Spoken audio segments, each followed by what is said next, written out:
Hello, everybody. Welcome in to another episode of the Couch GMs podcast. It is Friday, January 27th, 2023. I'm your host, George Kerth. Tyler Snyder could not be with us, but Cody Roadcap is in the house, ready to talk some conference championship weekend.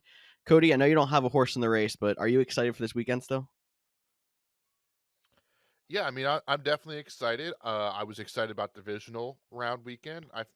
Feel like there might have been a little bit of too much high hopes anticipation for last weekend. A little bit of a downer.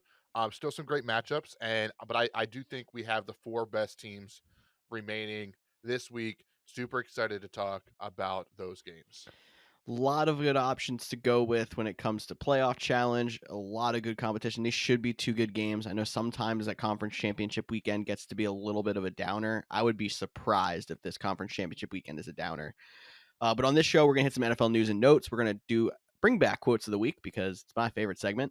We're going to talk about those conference championship games in our preview, and we're going to update playoff challenge and actually update our playoff challenge roster as we did have two people fall off from the Bills' loss last week.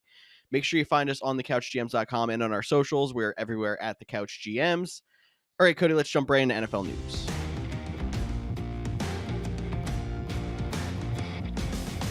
Heading off NFL news, we had our first head coaching hire of the cycle. Now that we know there was only 5 teams looking for a head coach, the first pin has fallen as it is Frank Reich getting a new job, going from one shade of blue to another, from Indy to Carolina. Now, I know I actually got a text from my brother who recently moved to the Carolina area. He's had some success with wherever he moves. It seems like that team is a playoff contender within 2-3 years. His last home was Cincinnati, so that's kind of funny to see how they're at right now. But he is not happy with this Frank Reich hire, and I've heard a lot of people say the same exact thing. Where are you at? All right, so I think it's really cool that they hired Frank Wright since he was the quarterback from the Panthers when their inaugural season. That's a super cool moment. But what a slap in the face to Steve Wilkes. Like, I know he did not have the best, he was a one and done coach in Arizona, but he took the 1-4 Panthers to 6-6. Not a great record, but in that division, on the brink of he needed to win one game. Unfortunately, he came up short, but everything after the season, one of their best players on defense, Derek Brown, oh, we want him back. Everybody wants him back. Like, he rallied the guys. He got something out of Sam Darnold. Like, what else could you want for an interim head coach? And we saw this last year with the Las Vegas Raiders. They had Rich Bisaccia in the building, and they let him go.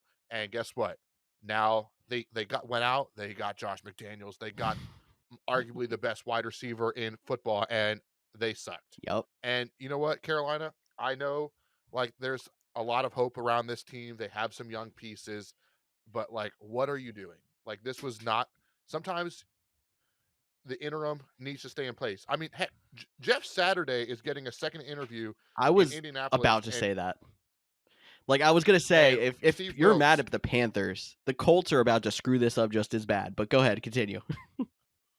No, I mean, like, speaking of the Colts, I did appreciate the fact that they retweeted this and said, like, couldn't have happened to a better guy or something. I don't have the exact quote, but like, they showed the love and support for him getting this head coaching job. And I'm not saying, I don't want to take away that I'm not saying Frank Wright isn't qualified. Um, but for He's more all the qualified than NFL Jeff Saturday. does, and correct. All the NFL was, they just put more money into the social injustice and stuff like this.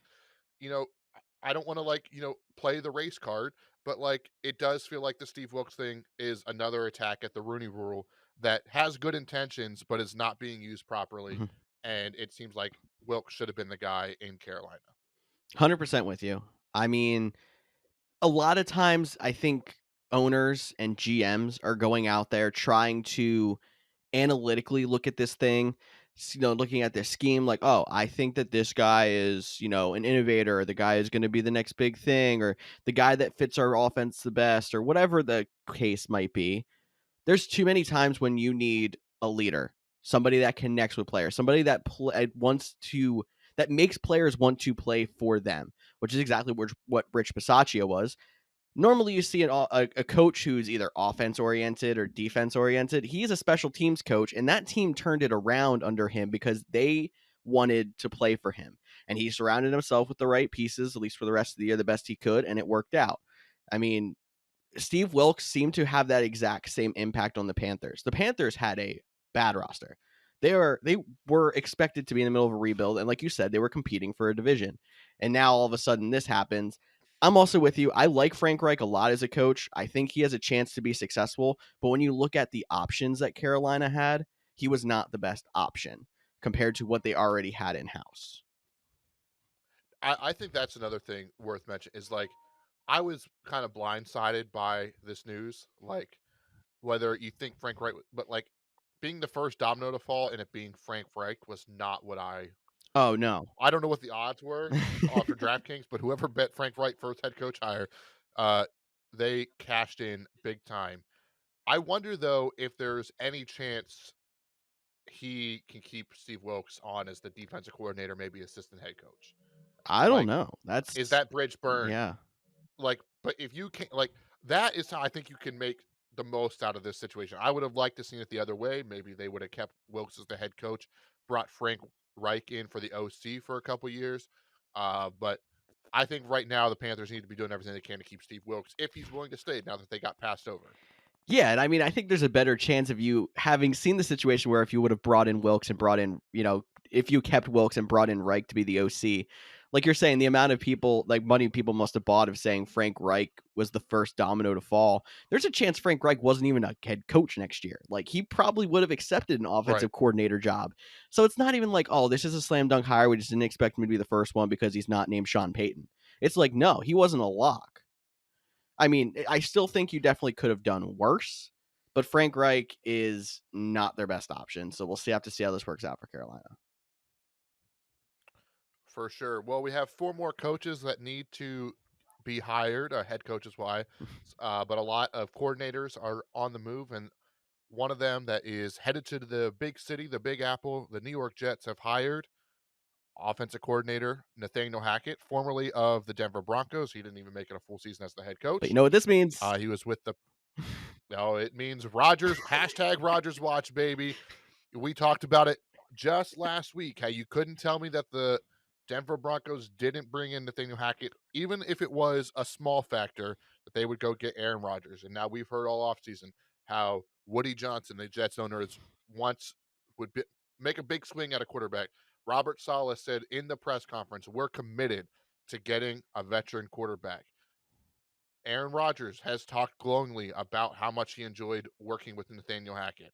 Whether it works or doesn't work, it's worth noting that everything is, aligning that, time's just a flat circle, my friend. Packers, they traded Brett Favre to the Jets at the end.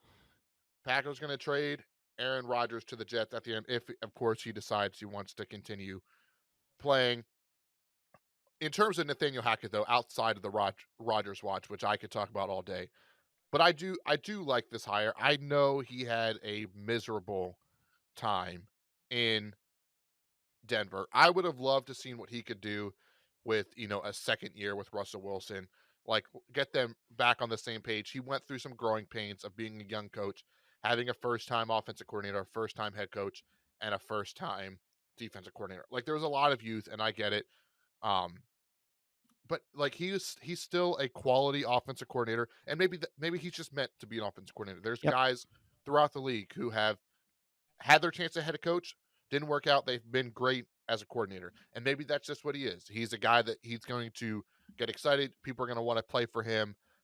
Whether it's Aaron Rodgers, a different veteran, or even just continuing to try to get something out of Zach Wilson, I think he is a good hire. And I'll say this one last thing: don't forget he turned Blake Bortles and the Jacksonville Jaguars into a top 10 offense and helped lead that offense to an AFC championship game, which they should have won. But Mhm. that's a story for another day. Any thoughts on the Nathaniel Hackett hire from you? I think it's a great hire. It just looks bad from the outside because of what you said. He just came off of a horrible experience as a head coach with the Broncos.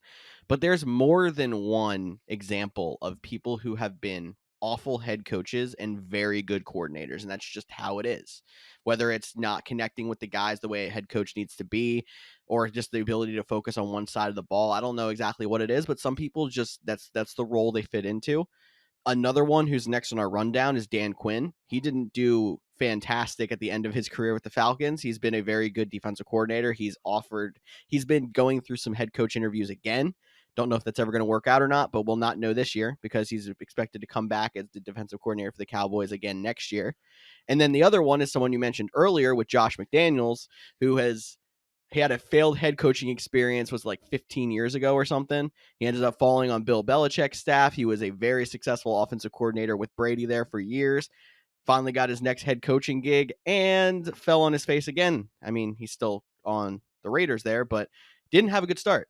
So it's just there's so many situations where this looks like a bad hire because of recency bias, but it's actually a great hire. The fact that he gets to sit there as the offensive coordinator and build up whatever quarterback they decide to bring in with all that talented young talent on that team. For sure.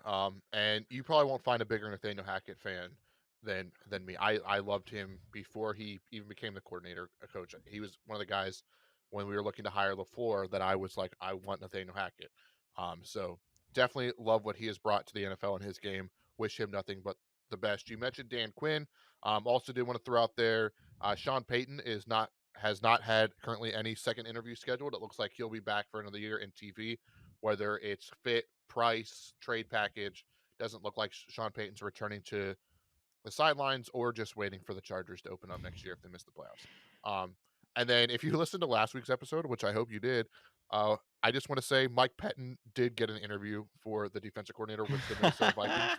So if everybody could send their good vibes, their positive thoughts, their prayers, whatever you're into, to the Vikings to hire Mike Pettin, who almost ran me over with his Jeep one time.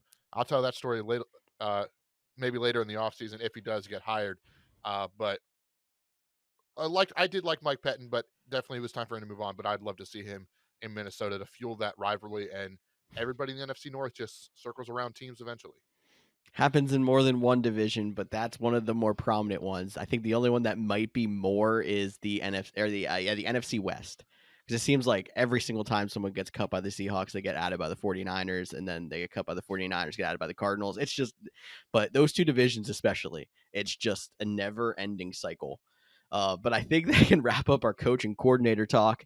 Before we get to my favorite segment, we have to announce the AP Award finalists. They were announced back on, I believe it was Tuesday. We are not going to make our predictions on the winners on this episode, so a little teaser to stick with us next week. Hopefully Tyler's back with us and we can all make our predictions while we wait through the Pro Bowl games. But just to give a little rundown, I'll go halfway through and then have Cody take over because it's a lot of words. The MVP finalists are Patrick Mahomes, Jalen Hurts, Josh Allen, Joe Burrow, and the wide receiver gets a nod, at least as a finalist, is Justin Jefferson. So we can all hope that that's going to happen and not be a quarterback, but we know it's probably going to be a quarterback. It's going to be Mahomes. There's no worth debating it. No. Well, yeah, so there's your teaser. There's Cody's pick. I'm pretty sure all of us are going to, but that's not the point. Defensive Player of the Year, they had 3 finalists. It was Nick Bosa, Michael Parsons, and Chris Jones. And Offensive Player of the Year, Jalen Hurts, Justin Jefferson, Patrick Mahomes. That's always pretty much the same as MVP, so that's not shocking. And then Coach of the Year, we got Brian Daboll for the Giants, Kyle Shanahan for the 49ers, and Doug Peterson, the new coach of the Jaguars. Cody, you can take the rest. Alrighty, so we have Comeback Player of the Year, and just to give some more tease, I'm going to talk about what that actually means next week and why I think there's some guys that might be a little bit more deserving. But in the finalists, we have Geno Smith, Christian McCaffrey, and Saquon Barkley. Then talking rookies, Offensive Rookie of the Year, we have Brock Purdy, Garrett Wilson, Kenneth Walker. Comment below on who the biggest snub in that category is. Please. Defensive Rookie of the Year is Sauce Gardner, Aiden Hutchinson, and Tariq Woolen. And then if you're a deep fan, deep nerd in the NFL, like a lot of us are, Assistant Coach of the Year is Ben Johnson, who will be staying with the Detroit Lions. And then D'Amico Ryans of the San Francisco 49ers and Shane Steichen, I believe is how that one's pronounced, of the Philadelphia Eagles, both potential head coach candidates. And we might know after this weekend and how one of those teams fare. But like we mentioned, next week we'll talk about all the AP finalists. We'll make our predictions and give our thoughts. Let's jump into George's favorite segment, Quotes of the Week.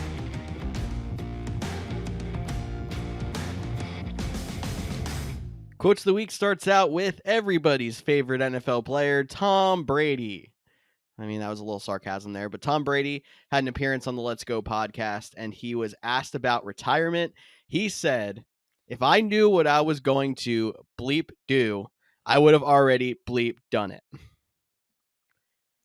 Wow, he is already tired of retirement questions and it hasn't even started.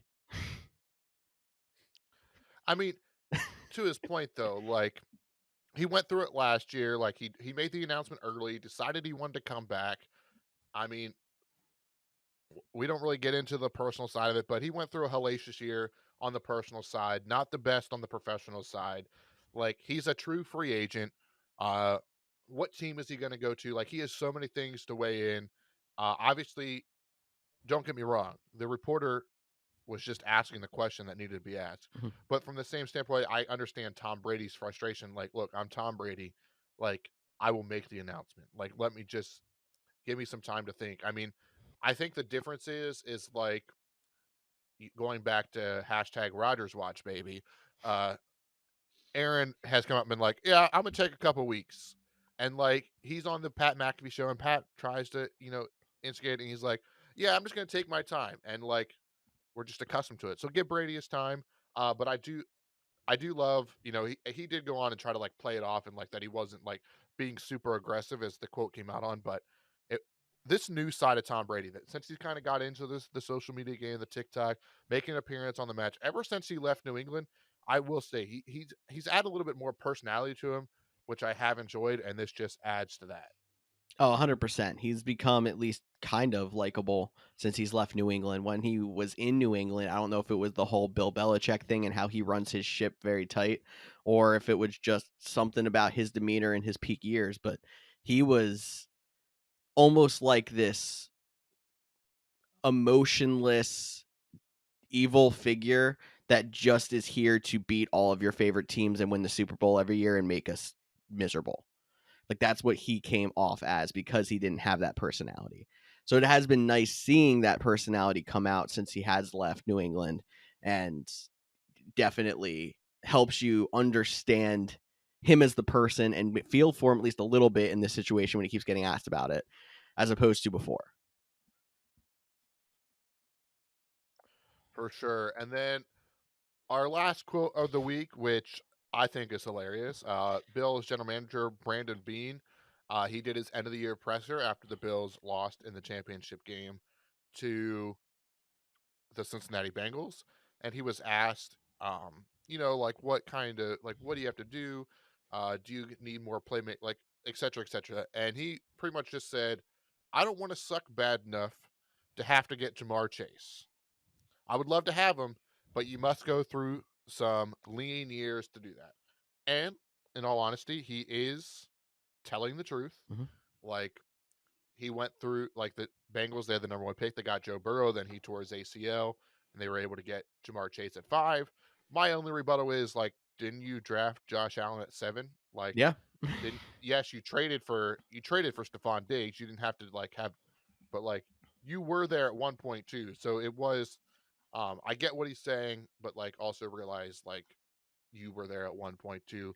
And again, it's just one of those things too. Like he did go on and say, like, they're playing on rookie contracts, like they're able to sign other people. We have Josh Allen and Stephon Diggs on actual contracts. Like there was a lot more to this quote.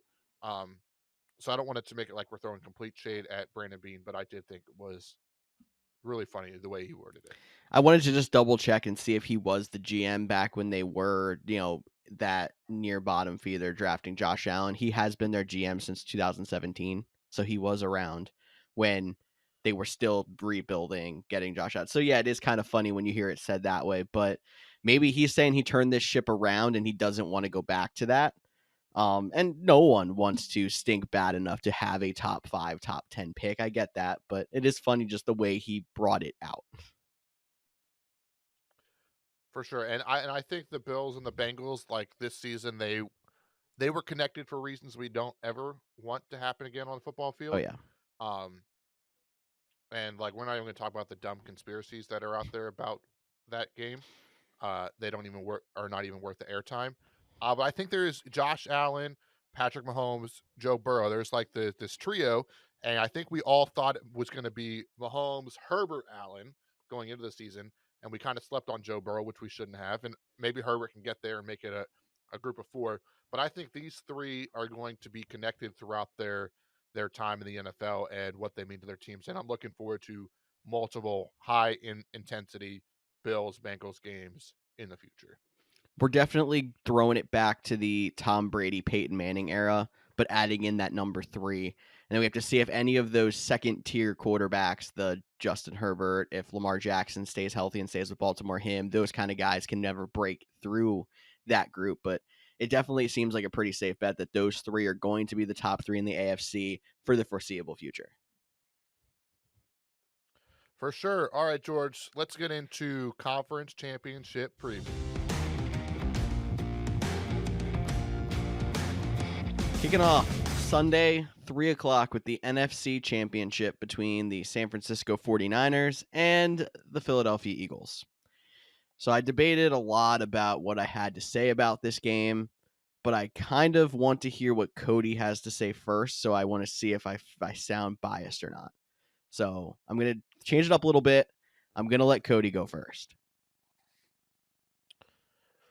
Okay, so I was expecting to feed off of George Mm-hmm. for this matchup because he is our resident Eagles fan, or at least that's his second favorite team, whatever he likes to tell you. Um, and I mentioned it at the top. Like, these are the best 4 teams, in my opinion, as of right now. I know the 49ers, you could always question, like, how good are they truly with Brock Purdy? Like, he's made some plays, he's had his inconsistencies, but at the end of the day, they're getting the job done. And they have playmakers upon playmakers, whether it's CMC, whether it's Dio Samuel, whether it's George Kittle. Can't sleep on Brandon Ayuk. Don't forget about Elijah Mitchell. Yes, I know Mitchell and CMC did not practice, and Debo Samuel is limited. I still think they're all going to go this week. Um, Jimmy G is still out there, but I don't think Jimmy G's starting, even if he does come back. I just don't. I think they're gonna ride with Purdy. He hasn't given them a reason not to.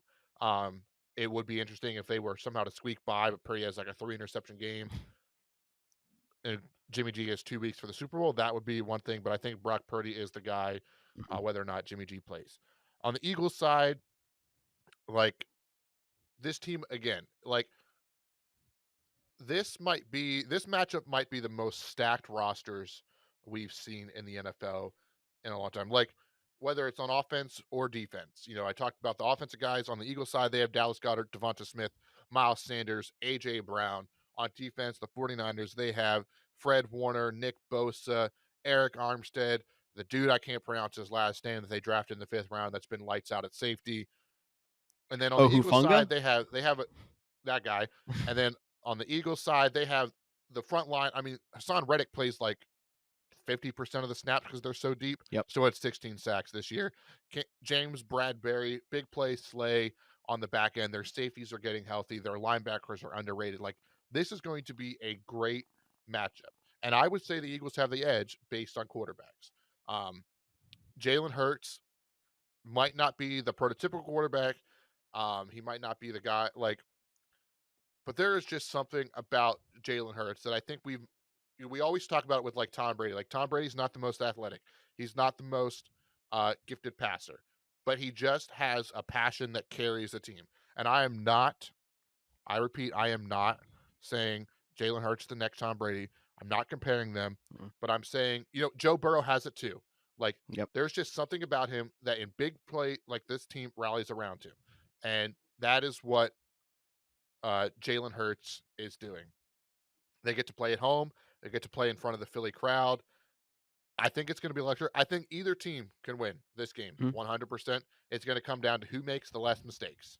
And if Jalen Hurts, fumbles the ball, which sometimes like that hit when he runs, like he just not doesn't often, but like he has put it on the ground a couple of times this year. If Brock Purdy, the moment finally gets too big for him, if you have your third, like if a Jawan Jennings or a Quez Watkins, they drop that deep ball. Like that's how close this game should go down to. I'll give the edge to the Eagles because they're at home. But 49ers, they might have the best team in the NFL and maybe the best. offensive coach and defensive coach. Like they're at least in the conversation. Yeah. So this is a great game. I've been talking a lot, and this is your favorite team. So let's hear what you got to say. I've been like, when I came out of that 49ers and Dallas game last week, I was in the mindset of, oh, if this game showed anything, it's that the Eagles have the NFC Championship in the bag, because we finally saw the 49ers look like they started to sputter. But then I stepped back and I was trying to think about like what the difference is between the Dallas defense and the Philadelphia defense. And the biggest thing that I came up with is actually a little alarming for the Eagles. So if you look at Dallas's defense, they have that 1-2 stud corners, but their whole front seven is the strength of their defense. 49ers like to attack the middle of the field between the numbers, throw a lot of short passes that are friendly to the quarterback, which is why Jimmy Garoppolo looks so good in that system, which is why Brock Purdy was able to step in and just go. And Dallas was able to match that because their linebackers are so good. If you had to tell me what section of the Eagles defense is the weakest, it probably has to be their linebackers. So, like, you're going to be asking a lot out of TJ Edwards to go cover George Kittle all game. He's been fantastic so far this year, but I'm not convinced that can happen. If you line up Deebo Samuel in the backfield and have him lined up on a linebacker, that is a dangerous scenario for the Eagles. So, like, looking at it that way, the 49ers could have a rebound on offense, even though it didn't seem like it with how we felt coming out of last weekend. Flip it to the Eagles side of the ball. They have a chance to expose the 49ers defense if they can get their 2-star wide receivers going. The 49ers' weakest spot in their defense is their corners. So if they can get one-on-ones with Devontae Smith, one-on-ones with A.J. Brown, they can just deep ball them to death, I think. So that, I think, is the key to success for the Eagles to win. So I think a lot of it's going to come down to if they can expose the weaknesses on the other side, or if they can mask it in some other way.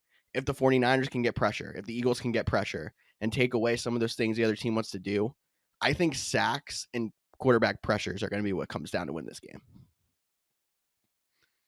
I do think back to and I know you've added some pieces since the Washington game, Yes. your first loss of the season. Mm-hmm. And Washington just ran the ball to death against the Eagles. And it was like they kept the offense out and it got the Eagles behind. And they've played a lot with the lead this year. Like they haven't had too many big game comebacks. I don't know which team would be better. You know, if one of these teams go up 14 down or go up 14, I don't actually know which team would be better suited to come back. That's I true. feel like both these teams are comfortable playing from ahead. But I do feel like if it was the 49ers, their run game could play into it. Mm-hmm. So like this might be the odd case of like, do you say the 49ers win the toss? Like this might be the case where they're like, we're going to take the ball because we're going to set the tone.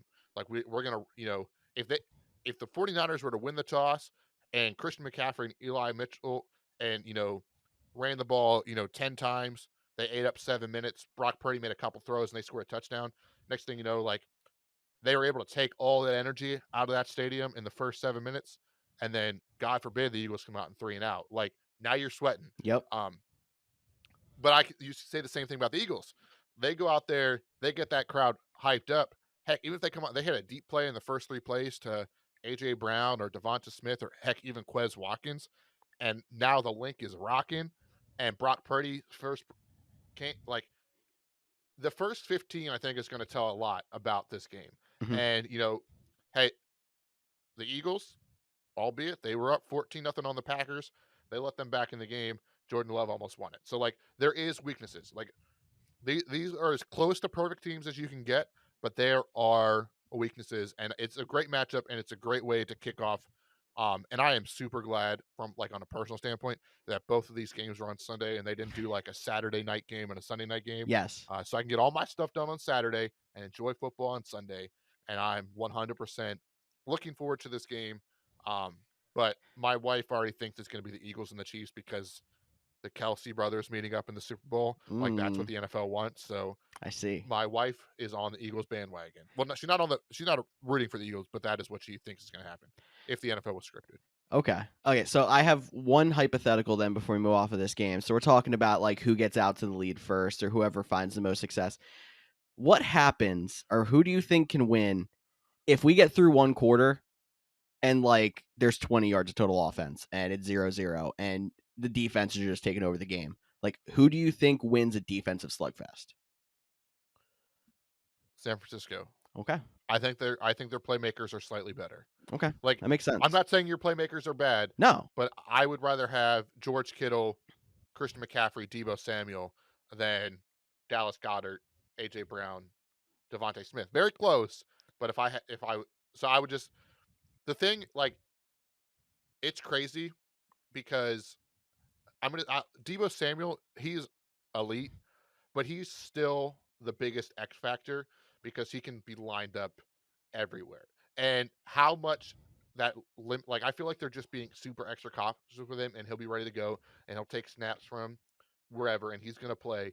But him in the backfield and doing that kind of stuff, really testing those linebackers or committing, like that's where Kyle Shanahan is so good about creating matchups with his play design. Like that's why Brock Purdy is working. Yes. Like as an Eagles fan, like their complexity on offense and being able to cause mismatches is my biggest concern.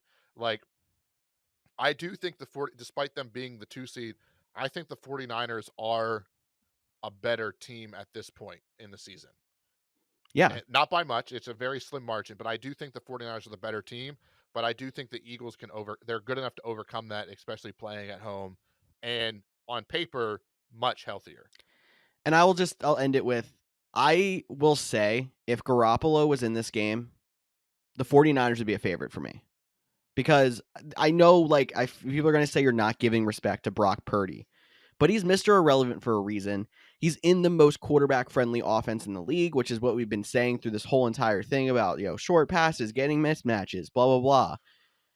But he's not physically talented enough at this point in his career to go out there and win a game for San Francisco, which is why you'd be concerned if they fall behind, like we were saying, because you don't know if they can go put it on Purdy's shoulders and say, go bring us back in this game. Jalen Hurts has the better chance of being down in a game and saying, go bring us back, and he has a better chance to do it. But that's still a tough sell against the 49ers defense. But I think that is why I'll lock my final pick on the Eagles are going to win this game, but it really is a coin toss. Yeah, I think it's a coin toss, and based how I'll stick with the 49ers just so that my playoff challenge team stays alive because I have a lot of them. Um, I will say this: I get what you're saying about the Jimmy G thing because he's done it. Mm-hmm. But you have to still give credit to Brock Purdy for going out and Oh, it might yeah, be the most no quarterback friendly disrespect. offense, but you have to give him credit for going out and making the plays. Yes. Has he had some bad throws? Yes, he has. But what quarterback hasn't? And I was going to mention something about Jalen Hurts, but I like Jalen Hurts too much to bring up the fact that he was benched in the college championship game for Tua. But he was kind of playing hurt, and they were going back and forth all season. So Yep. that has no impact on him and his big playability. I mean, he was great in college, and he's surprised a lot in the NFL. So both teams are deserving for the championship. It'll be a good one on Sunday. George has the Eagles. I have the 49ers.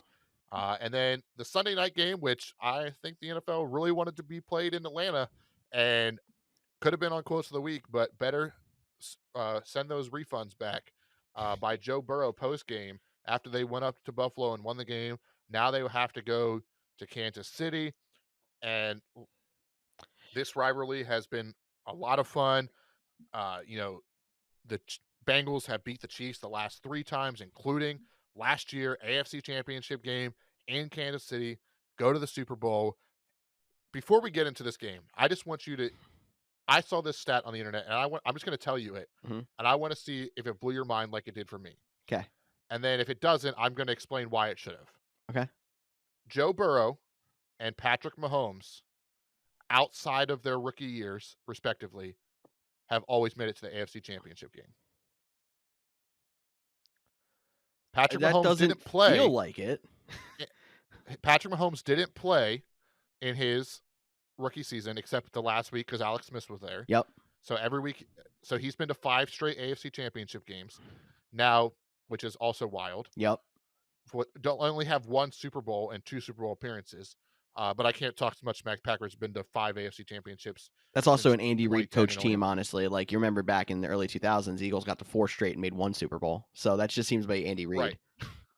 And then Joe Burrow got hurt early in his with the ACL injury, and then since he's been the starter for 2 full seasons coming back from that, the Bengals have now reached their second consecutive AFC championship game. So, young quarterbacks, I mean, heck, now that Dak Prescott got eliminated, these are like the youngest quarterbacks in the league outside of the rookies and stuff like that. So, great for the game. Love this matchup. I've been on when we did our playoff picks that we posted out on Instagram. I did pick the Bengals to win this game. Now my playoff prediction says I picked the Chiefs to win this game.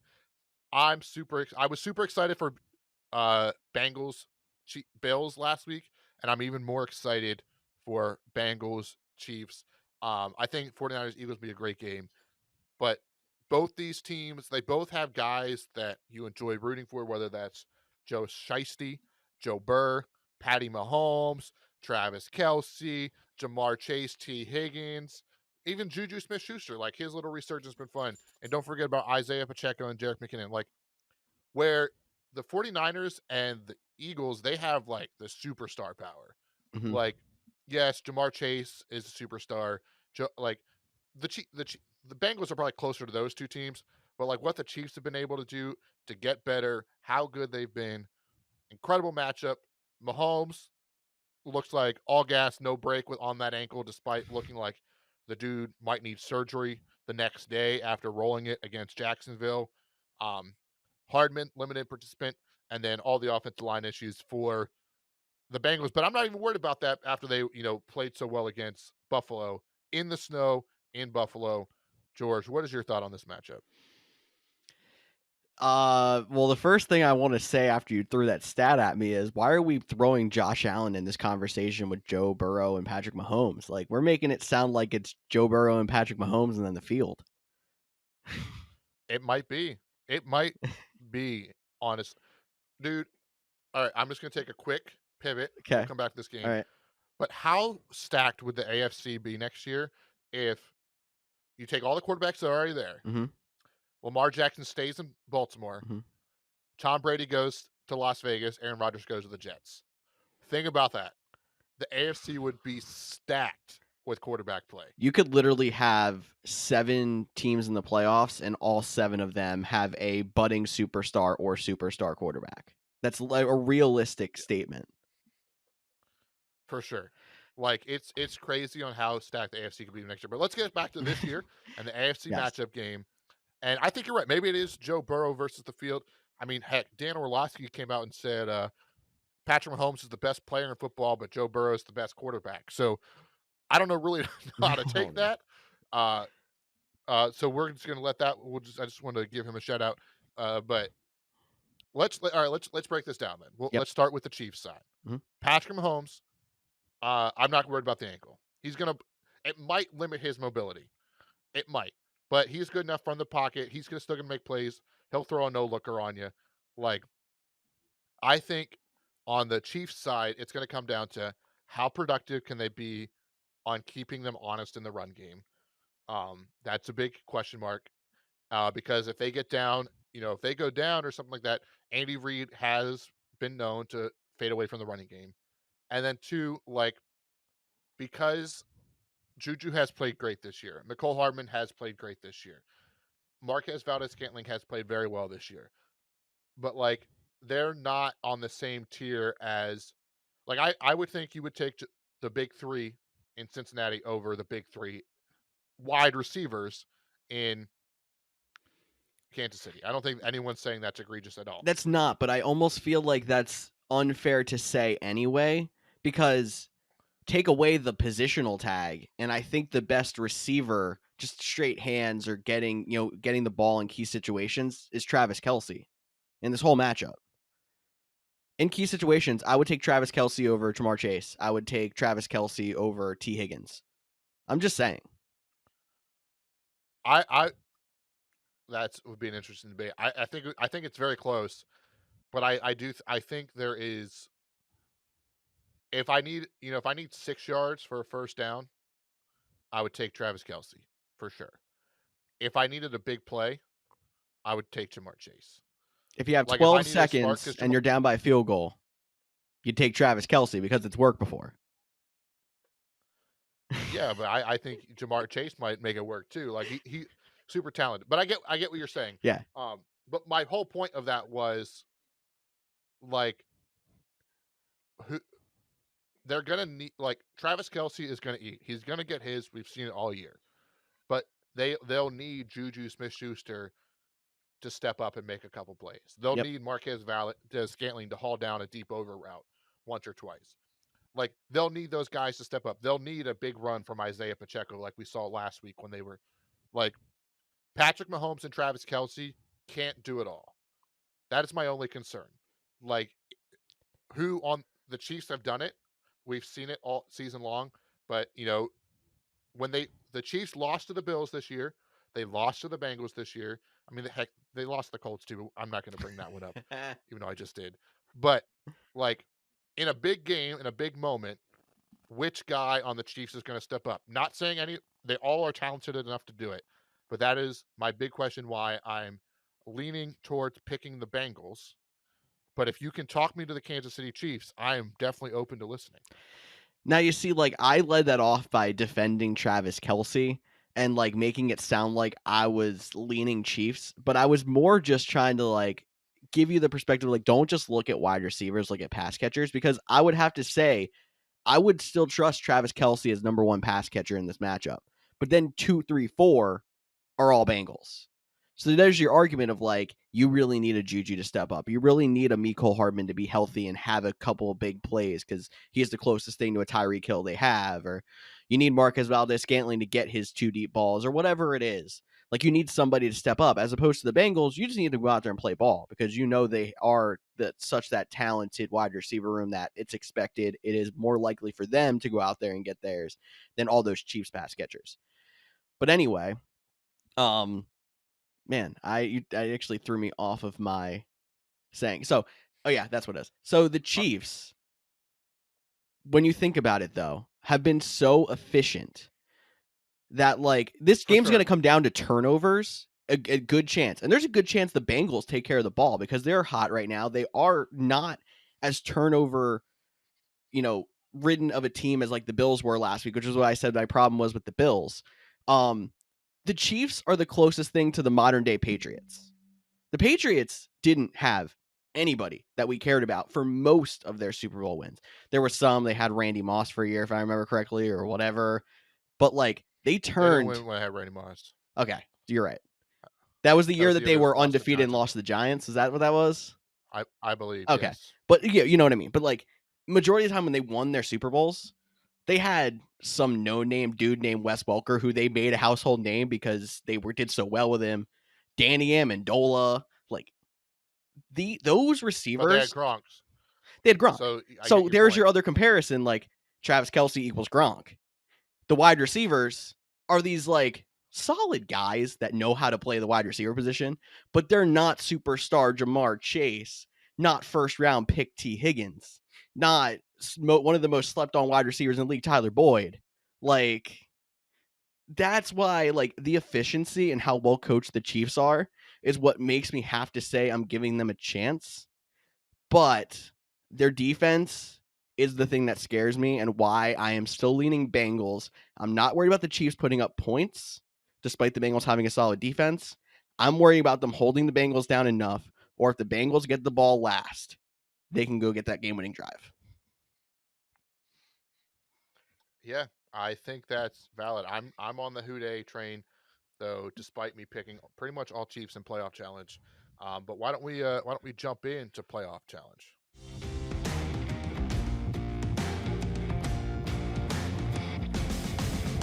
All right, kicking off playoff challenge, we're going to do this a little bit like we did last week. So I'm going to start it off with how to replace some of the big names you lost last week. And there were a decent amount, especially on the Bills and Cowboys, a couple others. So like Josh Allen, Stephon Diggs, Dawson Knox, if you had him, Dak, Zeke, Pollard, Lamb. You could even say Dalton Schultz, who had a solid playoffs, Saquon Barkley, ETN and Kirk. Those bottom three probably weren't his own because we didn't expect the Jags and Giants to get too far, but I'm sure there were people out there that took those swings. Now, at this point, it gets super interesting with what do you do with the highly owned players that some people have a times 3 multiplier or at least times 2? Do you take them completely out of the picture and just take a swing for the fences and hope you find the guy who scores 3 touchdowns this week? Or like, do you take those guys and kind of play some defense and hope that your other guys step up enough to win it for you? What is your opinion on that? All right, so let's start. I'll start it this way. If you have to replace guys, and George, I don't believe you gave a current standings on the official Couch GMs group, but Brandon, Shelby, and Kempy are the top three. Two of them had Josh Allen, so that's going to shake it up. But all three of them had Stephon Diggs. So like they're all three of the top in the group are looking to shake up their roster. And what if I was in their shoes? What I would do is I would think about which teams are going to win the Super Bowl. I'm going for the times 2 multiplier. Do I think it's the Chiefs or do I think it's the Bengals? Do I think it's the 49ers? And do I think it's the Eagles? And whichever teams I think it might be, or if you're up in the air on one of the matchups, but pretty confident on the other, which it's hard to be. These are great matchups. You got to go with your gut. And then, let's just say the 49ers win. I'm sorry, George. That's fine. And you're pretty confident in that. Now you look at the wide receivers, like Deebo Samuel is probably still the guy that's owned the most. Mm-hmm. So maybe you look at Brandon Ayuk. Yep. Same thing with the Eagles. Heck, you did it for the Couch GMs team when we first picked. And you're welcome. If you think the Eagles are going to go all the way, and maybe take Devonta Smith over AJ Brown, even though because the name value he's still going to be there. Maybe T Higgins over Jamar Chase. They put up similarly points, but Jamar Chase is the guy, like the top guy. The Chiefs wise, if you're trying to replace Diggs, like maybe you get crazy and you throw in a Juju Smith-Schuster as the guy, just because like probably nobody had him, and like now you're a week ahead on everybody that had Jamar Chase, and so like there's definitely you have to think about who you're going to play, and I would try to look at the guys that might be worthwhile taking.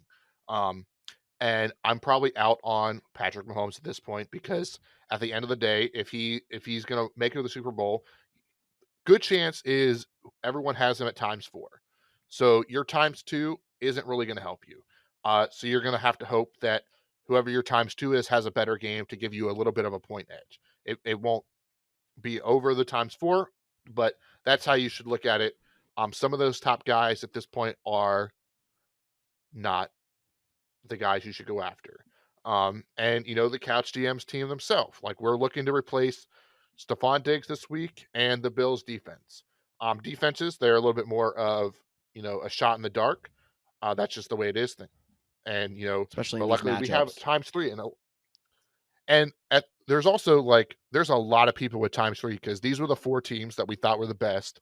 And at the end of the day, that's how they got there. So there's a lot of times 3 out there in Playoff Challenge. Yep. But before we get into our picks, are you on the same page on how to replace the holes if you need to, or is there a different strategy you're looking at? No, that's exactly where I'm looking. I want to add in some tight end talk.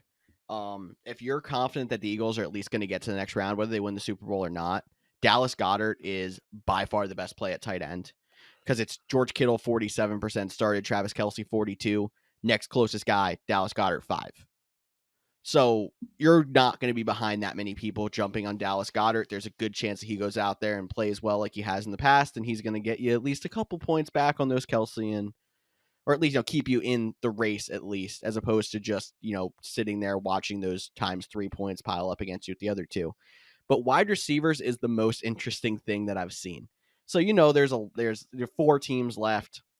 There's only 3 wide receivers in general that are more than 10% owned. Only 3.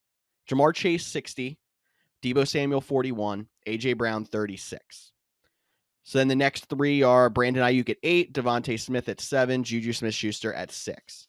So you're still looking at a chance to go out there and swing at T. Higgins, and he's as good a chance as any to go out there and get a big game. Like you said, Juju is a fantastic play if you think the Chiefs are going to get through instead. Devontae Smith's had a good start to the playoffs, and he's only 7%. So, definitely don't just look at those top guys and sit there and just whatever. Go take a swing if you're someone still trying to replace. I'm 100% with you. Yeah. All right. So, since we have to fill a team and I was the person that didn't get the third pick when we drafted it, I get to pick. And like I mentioned, we have a wide receiver and a defense to fill, and George will be filling in the last spot. And then we will unfortunately lose some people next week because we have people already on the roster from 3 of the 4 teams. We don't currently have any Kansas City Chiefs. And because of that, that's another factor into our game. Me and George just both talked about how we think that the Bengals are going to win this matchup. I think the Eagles game is too close to call. And you mentioned 3 people that are the most owned, and one of those guys was 60%. His name was Jamar Chase. So I'm going to do what we just said. I'm going to add T. Higgins to our lineup. Pair him with other Bengals we have on our lineup of Joe Mixon and Evan McPherson.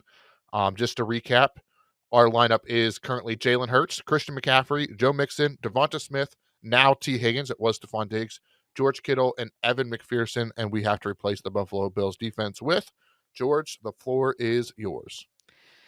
All right. So there's a couple different ways I can look at this. I can either take my pick at Eagles or 49ers when it comes to actual skill of defenses and actually own percentage.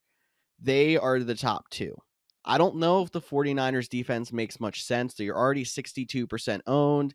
They are probably a lot of those people that took them in week 1 because they were the NFC favorite coming into this playoffs. They played week 1, which we said a lot of people don't like taking players on a bye. So I'm going to give us either a third NFC player on one of the 2 teams or a fourth AFC player.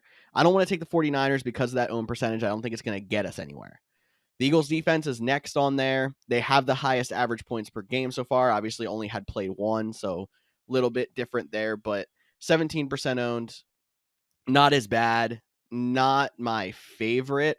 So I'm going to kind of go with the Cody logic. Stay away from the NFC matchup that we think is a toss-up. I'm going to stack us up on the Bengals, and we're going to kind of push the chips in on the Bengals to beat the Chiefs, and I'll take the Bengals defense. Maybe not expecting a huge game. Maybe they end up getting a defensive touchdown or a couple turnovers and we get lucky. But it's more for I'm trying to get us to that ×2 next week. And it makes more sense to go with the Bengals because we already have 3 of them as opposed to throwing a random pick on the Chiefs in there. I like it. I like it a lot. I think it was a smart play on our part. I'm glad that you actually like one of my picks. That's good chance that's the only one I'm going to have to make, unless like the Bengals get knocked out and we're replacing half our roster next week, in which case then I think our team is pretty much done. If we're only replacing either Eagles or 49ers, I think we have okay, that was good. I think we have a good chance that we can actually make a run in this thing. For sure. And, speaking of 49ers and Chiefs, the way we picked the games, like we think that most of those might be eliminated this week. And if you don't remember back to when we did pick our team, there is a friendly bet on who has to wear the most wild wig we can find at a thrift store on the show between George and I, between who scores more points in playoff challenge between George Kittle and Travis Kelce. Travis Kelce did not play in week 1, so he had 0 that week. George Kittle had 8 in week 2. The divisional round, George Kittle with his ×2 bonus had 32 points, giving him 38 points. Travis Kelce with his ×2 bonus is up to 72 points. So George is really George either has to wear a rig or hope that his team loses in the conference championship round. Because that's kind of where we're at this point with that matchup. A lot of things can change this week with that ×3 multiplier. I mean, 1 touchdown advantage to either of them if George Kittle has 1 touchdown more than Travis Kelce, he's right back in this race. So it's definitely going to come down to the wire. Wanted to give you guys an update on that as well. But that'll wrap up this week's episode of the Couch GMs podcast. Hope you all enjoy championship weekend. Enjoy it because that means there's only 2 weeks of real football left. After this, we're talking about the Super Bowl. Man, this season has flown by, and we can't thank you enough for joining in with us. As always, this podcast is more fun for you and more fun for us when you get involved, and we will be back talking football next week. Boom. Nice. Choo-choo.